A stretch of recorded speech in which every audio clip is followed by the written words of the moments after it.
Hello, Planeswalkers. Andrew here. Also, I apologize for my voice today. I'm at the end of a cold while I record my 2 deck techs for the month. Today I'm bringing you my second ever themed deck. Last time was Mario Bros, and this time I'm going with the RPG series that I've been obsessed with lately, Xenoblade Chronicles.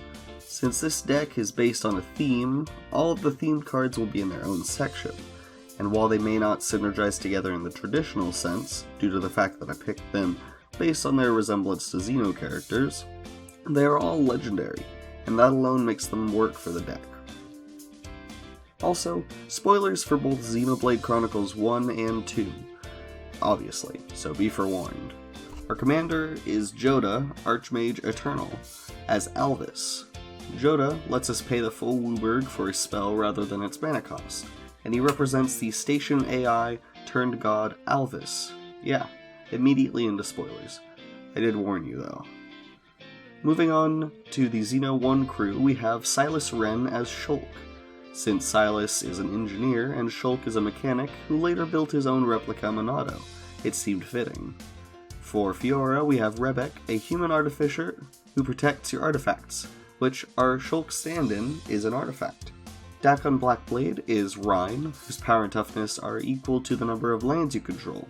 Dakon's got a sword and shield, and Rhine has a combo shield lance. Plus, Dakon can become a big defender. Sharla is represented by Joyra, who draws you a card whenever you cast a historic spell, those being legendary, artifact, and saga spells. Taking a leap of logic and saying her card draw is her healing ability, even though it super isn't. Joyra also brings me to the strategy of this deck, which I made to be historic matters. More on that later. Toshiro Umezawa is Dunban, since they both wield a katana in their left hand. Rograk, son of Roga, is the hero pawn Riki, given that they're both small warriors. Nissa, Vastwood Seer, is our Melia stand-in, since she is a flip planeswalker, which represents Melia's growth from a princess trying to prove herself to the heir of the High Entia Empire. They're also both elves, or the equivalent to elves. Our supporting characters from Xeno 1 starts with Raph Capuchin, who represents Melia's older brother, Callian. While Raph isn't an elf, he is on a ship, and he does wield magic powers, which I believe still fits pretty well. Our Titans are played by Uro for the Bionis, and Bosch for the Mechonis. The gods who pilot these great Titans are Essika, god of the tree for Maineth, and Halvar, god of battle for Zanza. For Zanza's giant form, we have Oloro, ageless ascetic.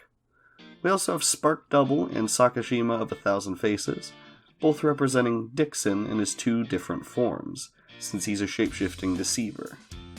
Our last 3 characters are Karn, the Silver Golem as Egil, the Machina King, Nicol Dragon God as his mech Yaldabaoth, and Armix Filigree Thrasher as Metalface.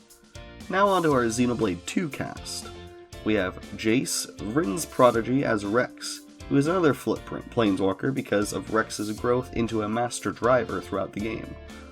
His blades, Pyra and Mithra, are played by Chandra, Awakened Inferno, and Nahiri, Heir of the Ancients, respectively. Nia, the Gormati Rogue, is played by Miri, Weatherlight Duelist, and her blade Dromark is played by Ajani, Strength of the Pride. The third party member, Tora, and his artificial blade Poppy are played by Tago and Karn Liberated. Morag is played by Sisay, with Jessica, Thrice Reborn, playing her blade Brigid.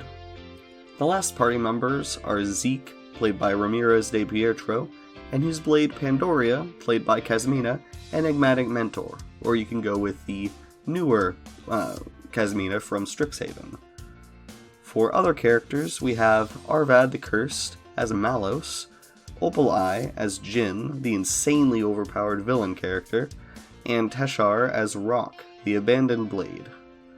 I neglected to find a card to represent his driver, Vandam, so feel free to put in a creature to represent him if you want. Some of our non-creature spells are meant to represent different characters' weapons.